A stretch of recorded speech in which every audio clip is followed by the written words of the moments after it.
اس وقت جو ہے اولیاء اللہ کی بارگاہوں کو لے کر کے اور مزاروں کو لے کر کے بہت ساری باتیں چل رہی ہیں کہ اولیاء اللہ کے دربار میں جو ہے جا کر کے دعا کیوں مانگتے ہیں؟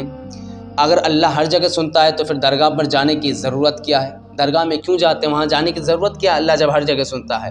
کیا درگاہ کے علاوہ دعا قبول نہیں ہوتی؟ اور بھی بہت سارے مسائل ہیں۔ درگاہ کی خاصیت کیا ہے؟ کیا درگاہ خود حاجت پوری کرتی ہے؟ پھر لوگ درگاہ کو سجدہ کیوں کرتے ہیں؟ اس طریقے کے بہت ساری چیزیں ہیں جس میں بہت سارے لوگ الجھے ہوئے ہیں کہ آخر یہ ساری چیزیں ہو کیسے رہی ہیں؟ کیا یہ ساری چیزیں جائز ہیں؟ ہرگز ان سب چیزوں کو جائز ماننا بالکل غلط ہے۔ یہاں بہت ساری چیزیں ہیں جو جائز ہے اور بہت ساری چیزیں ہیں جو ناجائز ہیں۔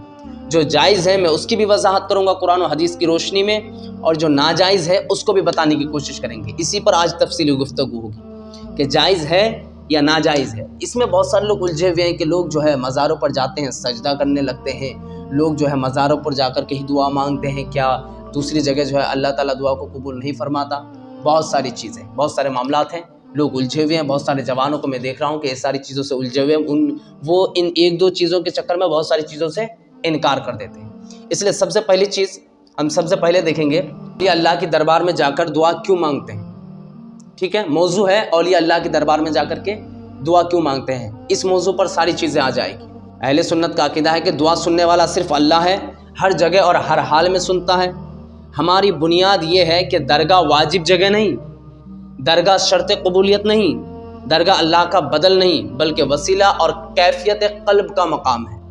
کیفیت قلب کا مقام ہے، ہاں، دل کی کیفیت کا مقام ہے۔ ٹھیک ہے، اب دیکھیں، سب سے پہلے اعتراض کرنے والا لوگوں کے دلوں میں جو سوال پیدا ہوتا ہے، میں اعتراض خود کر رہا ہوں اور جواب خود ہی دوں گا۔ لوگ یہ آپ سے پوچھ سکتے ہیں، کہہ سکتے ہیں کہ اگر اللہ ہر جگہ سنتا ہے تو درگاہ جانے کی کیا ضرورت ہے؟ جب اللہ ہر جگہ سنتا ہے تو درگاہ جانے کی ضرورت کیا ہے؟ اب دیکھو جواب کیا ہوگا اس کا۔ جواب یہ ہوگا کہ اللہ تعالیٰ قرآن کریم میں ارشاد فرماتا ہے وَاتَّخِذُوا مِن مَّقَامِ إِبْرَاهِيمَ مُصَلًّى۔ اب دیکھو اللہ تعالیٰ قرآن کریم میں ارشاد فرماتا ہے وَاتَّخِذُوا مِن مَّقَامِ إِبْرَاهِيمَ مُصَلًّى، یعنی مقام ابراہیم کو نماز کی جگہ بنا لو۔ اللہ تعالیٰ فرماتا ہے کہ مقام ابراہیم کو نماز کی جگہ بنا لو۔ وَاتَّخِذُوا مِن مَّقَامِ إِبْرَاهِيمَ مُصَلًّى، یعنی مقام ابراہیم کو نماز کی جگہ بنا لو۔ اب دیکھو کہ اللہ کہیں بھی نماز قبول کر سکتا تھا، اللہ تعالیٰ کہیں بھی نماز قبول کر سکتا تھا، مگر ایک خاص جگہ کو عبادت کا مرکز بنایا، مگر ایک خاص جگہ کو عبادت کا مرکز بنایا۔ اسی طرح درگاہ بھی عبادت اور دعا کے لیے بابرکت ہو سکتی ہے، اسی طرح درگاہ بھی عبادت اور دعا کے لیے بابرکت ہو سکتی ہے۔ اب دیکھیں کہ حضور صلی اللہ تعالیٰ علیہ وسلم نے فرمایا کہ زمین کے بہترین حصے مساجد ہیں، زمین کے بہترین حصے، بہترین جگہ وہ مساجد ہیں، مسجد ہیں۔ حضور صلی اللہ تعالیٰ علیہ وسلم نے فرمایا، اور یہ صحیح مسلم میں موجود ہے۔ جگہ قبولیت کی شرط نہیں، کیفیت دعا بڑھانے کا ذریعہ ہے، کیفیت دعا بڑھانے کا ذریعہ ہے۔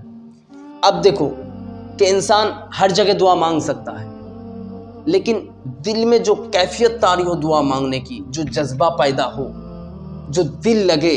ایک مسجد میں آتا ہے انسان، مسجد میں سکون ہوتا ہے، خاموشی ہوتی ہے اور بہترین بابرکت والی جگہ ہے، تو یہاں بیٹھ کر کے انسان دعا مانگتا ہے تو دعا مانگنے میں بھی دل لگتا ہے، دل میں کیفیت طاری ہوتی ہے۔ اسی طرح اللہ کی بارگاہ، اولیاء اللہ کی بارگاہ میں کہ وہ بابرکت جگہ ہے جہاں اللہ کے ولی نے پوری زندگی عبادت کرنے میں گزار دی، درود و سلام میں گزار دی۔ اس جگہ میں بیٹھ کر کے جب کوئی بندہ دعا مانگتا ہے اس کی دل کی کیفیت بدل جاتی ہے، دعا مانگنے کا اس کو ذائقہ ہی کچھ الگ ملتا ہے۔ خواجہ غریب نواز رحمۃ اللہ علیہ آج جہاں لیٹے ہوئے ہیں وہ انہی کا اصل حجرہ ہے جس میں وہ عبادت و ریاضت کیا کرتے تھے، دعائیں مانگا کرتے تھے۔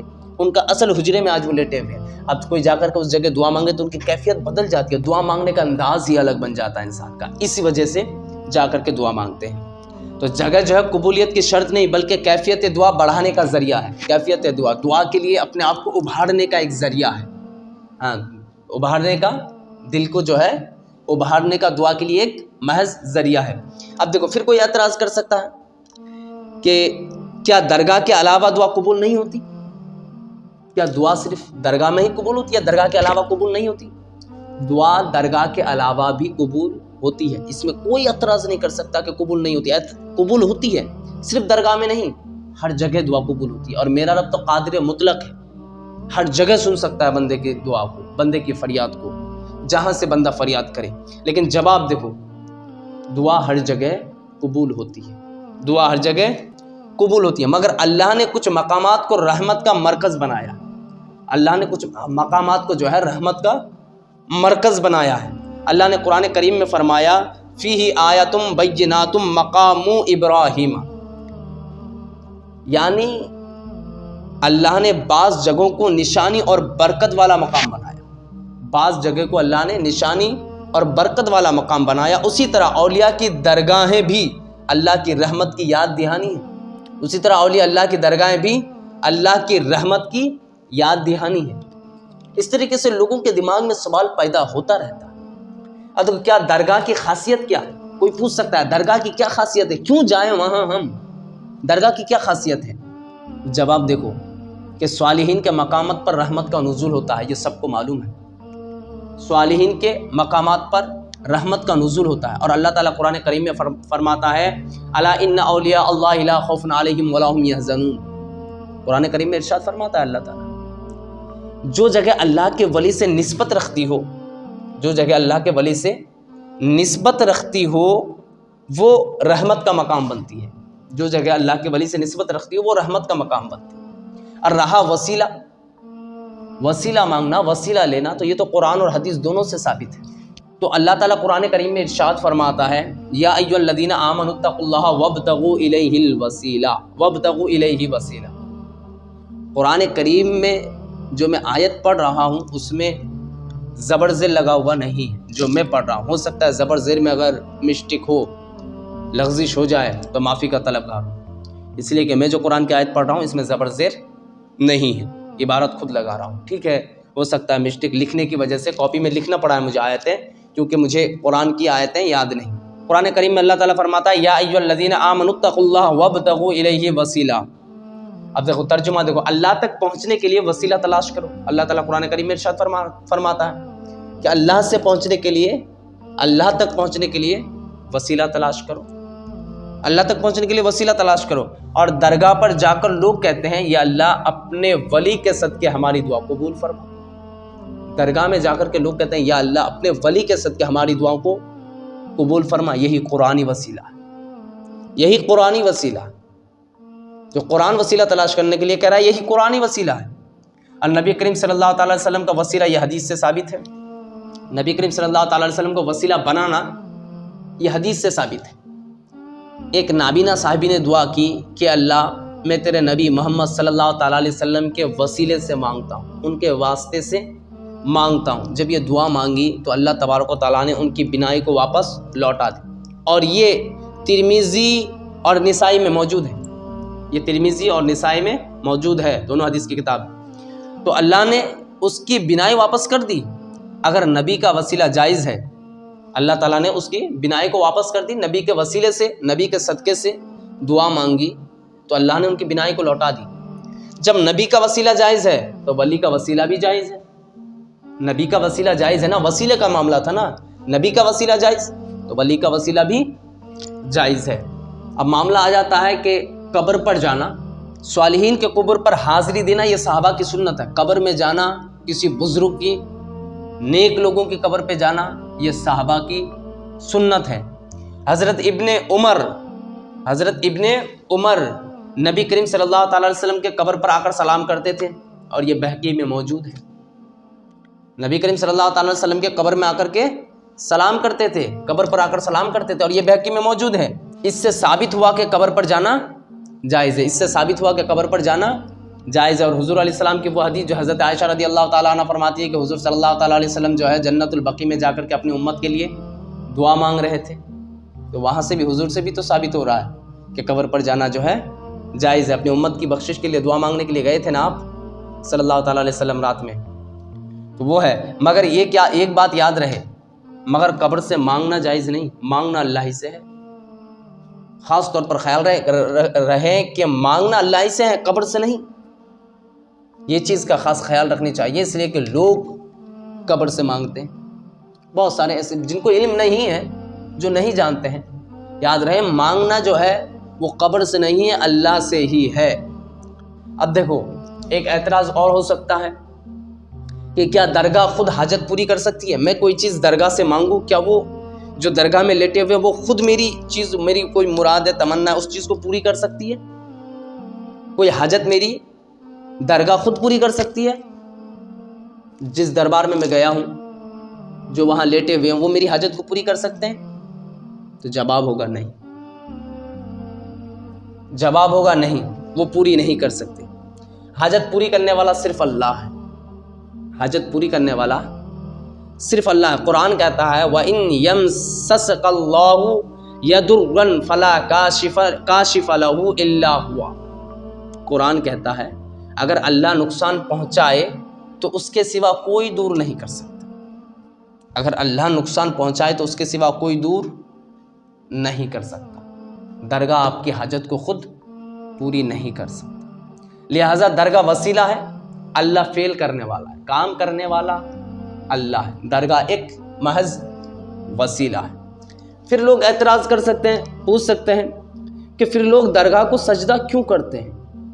یاد رہے کہ اہل سنت کے چھوٹے سے چھوٹے مولانا نے بھی یہ آج تک نہیں لکھا ہوگا بھول سے بھی کہ کسی قبر کو یا کسی درگاہ کو سجدہ کرنا جائز ہے۔ ہماری ایک چھوٹی کتاب ہے فقہ حنفی کی قانون شریعت، اس میں لکھی ہوئی ہے کہ سجدہ کی دو قسمیں ہیں، سجدہ تعبدی، سجدہ تعظیمی۔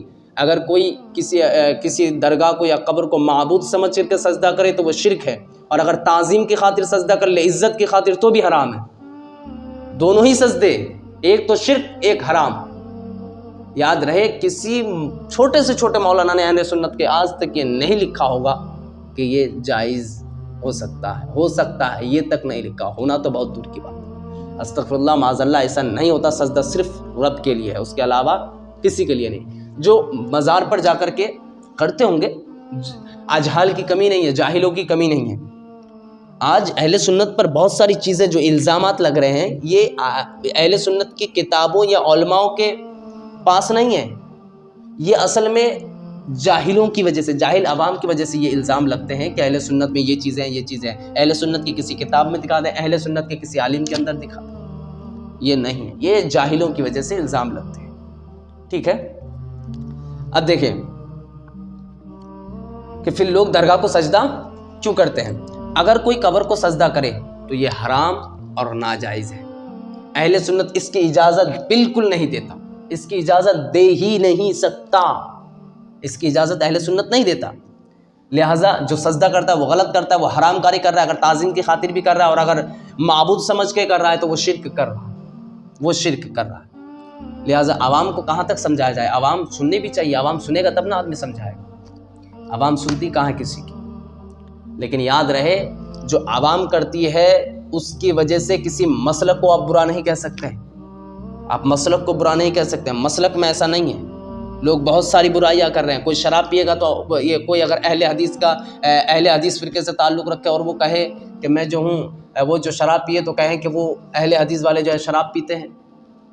کوئی کسی مسلک کا ہو، دوسرے مسلک کا ماننے والا ہو، وہ نشہ کرے تو کیا کہیں گے کہ وہ مسلک والے نشہ خور ہیں؟ ارے نہیں بھائی، وہ آدمی نشہ خور ہے، مسلک کو برا نہیں کہہ سکتے۔ اسی طرح اہل سنت کے جاہل جو ہیں، جہلا جو ہیں، اجہال جو ہے، وہ برائیاں کرتے ہیں، ناجائز کام کرتے ہیں، تو آپ مسلک کو برا نہیں کہہ سکتے۔ مسلک میں آ کر کے دیکھو، مسلک کے نگہبانوں کو دیکھو، علماء کو دیکھو، ان کی کتابوں کو دیکھو، ایسی تو کوئی بات نہیں۔ جب کوئی بات نہیں تو آپ مسلک کو برا نہیں کر سکتے۔ لہٰذا درگاہ کو سجدہ کرنا جائز نہیں ہے بلکہ حرام ہے، اور اگر معبود سمجھ کے سجدہ کرے تو شرک ہے، اور اگر تعظیم کی خاطر سجدہ کرے تو حرام ہے۔ یاد رہے درگاہ میں جو کام آپ کر سکتے ہیں وہ دعا ہے، وسیلہ ہے، فاتحہ ہے، درود ہے، قرآن خوانی۔ اب یہ چیزیں درگاہ میں کر سکتے ہیں، یہ چیزیں آپ درگاہ میں کر سکتے ہیں۔ یاد رہے دعا، فاتحہ، درود، قرآن خوانی اور وسیلہ، اس کے علاوہ آپ کوئی چیز درگاہ میں نہیں کریں گے۔ چادر کو بھی نہیں چومیں گے، اعلیٰ حضرت نے اس کی اجازت نہیں دی۔ مزار پر جا کر کے چادروں کے اوپر چادریں نہیں چڑھائیں گے، اعلیٰ حضرت نے اس کی اجازت نہیں تھی۔ ایک چادر رہے کافی ہے۔ آپ چادریں چڑھاتے ہیں، درگاہ والے جو ہے بزنس بنا لیتے ہیں، پیسہ کمانے کا ذریعہ، جائز نہیں۔ چادر چڑھانے کا من ہے، باہر لوگ بیٹھے ہوں گے غریب فقیر، ان کو آپ کھانا کھلا دیں، اس کا اجر اللہ رب العزت آپ کو دے گا۔ یاد رہے وہاں کسی کو پیسے دینے کی ضرورت نہیں ہے. سب لٹیرے بیٹھے ہوتے ہیں آج کل درگاہوں میں عالم نہیں ہے، سب جاہل ہیں اور سب لٹیرے بیٹھے ہوتے ہیں. خاص کر کے پیسہ دینا بند کر دو، یہ سب بھگ جائے گا. اس لیے کسی لٹیرے کو پیسہ بھی نہیں دینا ہے. جاؤ جس طریقے سے جو چیزیں میں نے بتائی ان چیزوں پر جو جائز ہے وہ چیزیں کرو، جو ناجائز ہے اس کو ہرگز نہ کرو. اور یاد رہیں کہ عورتوں کے بھی جانے کی درگاہ میں اجازت نہیں ہے. ان چیزوں کی خیال رکھیں. بہت ساری یہ باتیں ایسی تھی جو جوان کو جو ہے بہکا کے رکھ دیا تھا، جوان کو غلط راستے کی طرف لے گیا تھا. بہت سارے جوان ہیں جو ایسی باتوں سے جو ہے، ایسی باتوں کو نہیں ماننے کے چکر میں جو چیزیں غلط لگتی ہے، ایک چیز کے چکر میں وہ بہت ساری چیزوں کو غلط کہہ دیتے ہیں، یہاں تک کہ مسلک کو ہی برا کہہ دیتے ہیں یہ مسلک ہی ٹھیک نہیں ہے، مسلک میں ایسی چیز ہے. میں نے بہت سارے لوگوں سے ایسے سوال مجھ سے ہوئے، ایسے میں نے پھر جواب دیے، کہا کہ کوئی لاجک نہیں بنتا. یاد رہے جو چیز حدیث اور قرآن سے ہم نے ثابت کر دی، اس میں لاجک سے کوئی مطلب نہیں، کوئی تعلق نہیں کہ لاجک نہیں بنتا. یہاں یاد رہے جو نص سے قطعی سے ثابت ہے، جو قرآن سے ثابت ہے، اس کا انکار کرنے والا کافر ہے. اور جو حدیث صحیحہ سے ثابت ہے، حدیث سے ثابت ہے، اس کے انکار کرنے والا گمراہ ہے، اگرچہ کافر نہیں، گمراہ ہے. یاد رہے حدیث اور قرآن سے ثابت کی ہوئی چیز کو ہرگز انکار کرنے کی کوشش نہ کریں. جو میں نے عقل سے سمجھائی ہے اس کو انکار کر دیں بھلے ہی آپ، لیکن حدیث اور قرآن سے کوئی سمجھوتا نہیں ہوگا. حدیث اور قرآن کے معاملات کو لے کر کے کوئی سمجھوتا نہیں ہوگا. جو حدیث اور قرآن نے کہہ دیا وہی ہوگا تو وہی ہوگا. یہاں لاجک کا کوئی معاملہ نہیں ہے. بہت سارے جوان جو ہے ڈاکٹر اسرار احمد کو دیکھتے ہیں، کیا ہے انجینئر، وہ انجینئر اور ڈاکٹروں کو دیکھ کر کے جو ہے تھوڑا دماغ کو گھما لیے ہیں. اس مجبوری کی وجہ سے مجھے یہ سب نوٹس تیار کرنا پڑا، ورنہ میرا یہ فیلڈ نہیں ہے. یہ نوٹس تیار کرنا یہ میری مجبوری ہوئی ہے کہ مجبوری کے طور پر مجھے ایسے نوٹس تیار کرنا پڑ رہے ہیں کہ جوان جو ہے غلط راستے کی طرف نکل گئے. کیونکہ وہ لوگ جو دیکھتے ہیں ڈاکٹر اور انجینئر، وہ بول دیتے ہیں کہ ایسے ایسے ہو رہا ہے اہل سنت میں، اور یہ لوگ جو ہے کہتے ہیں کہ ہاں یہ تو واقعی سچ کہہ رہا ہے، اسی کے باتوں کو مان لیتے. ادھر دیکھتے ہی نہیں کہ اہل سنت میں اصل ہے کیا، ہم نے کس چیز کو جائز کہا ہے، کس چیز کو ناجائز کہا ہے. یاد رہے میں نے جو باتیں کہی ہے اس میں مجھے نہیں لگتا کہ میں نے کوئی غلط چیزیں ایڈ کی. جو چیزیں مجھے صحیح لگا قرآن و حدیث میں ملا، میں نے انہی چیزوں کو آپ کے سامنے پیش کرنے کی کوشش کی ہے. اور یاد رکھنا میں اعلیٰ حضرت کے غلاموں کے غلاموں کے غلاموں کے غلاموں کے غلاموں کے جوتیوں کا دھول ہوں، اور میں اسی میں مقبول ہوں.